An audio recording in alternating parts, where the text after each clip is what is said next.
Hey everyone! So first of all, I just wanted to apologize for kind of being a little bit lackluster this week with the videos. I know the last one I posted was pretty manic, and it was just because I was really having a good day, and then it like literally 180'd so fast, and it just really threw me off.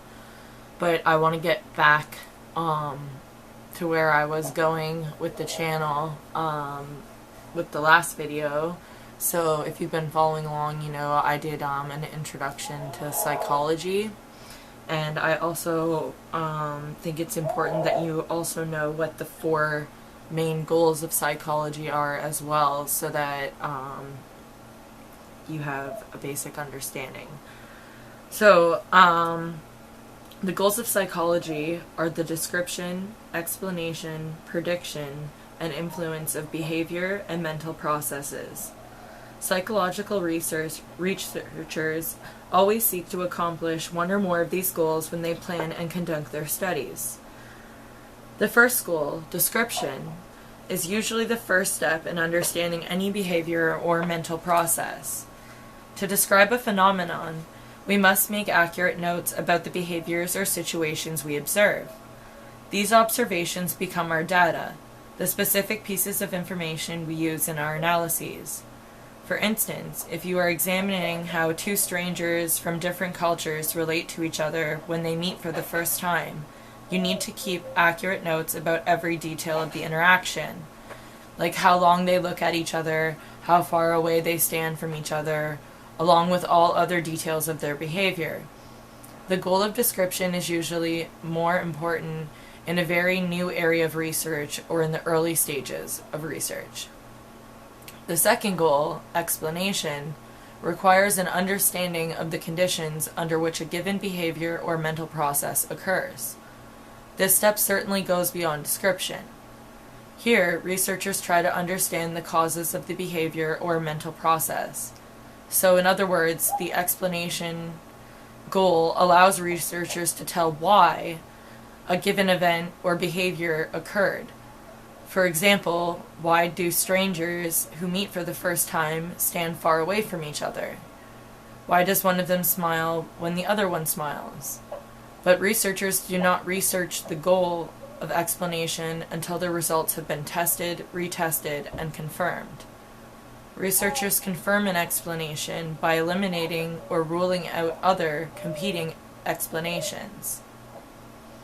The goal of prediction is met when researchers can specify the conditions under which a behavior or event is likely to occur. The goal here is to understand or predict the likelihood that an event will occur under a certain set of circumstances. Researchers might ask, for example, whether the distance at which strangers stand from each other differs as a result of the culture they come from.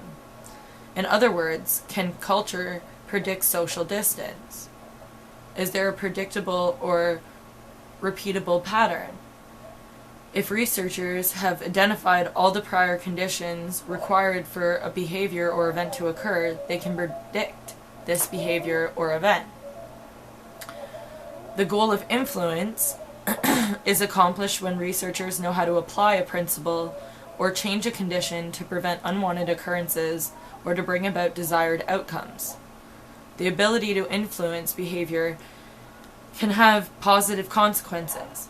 For instance, it enables psychologists to design types of therapy to prevent anxiety attacks or depression.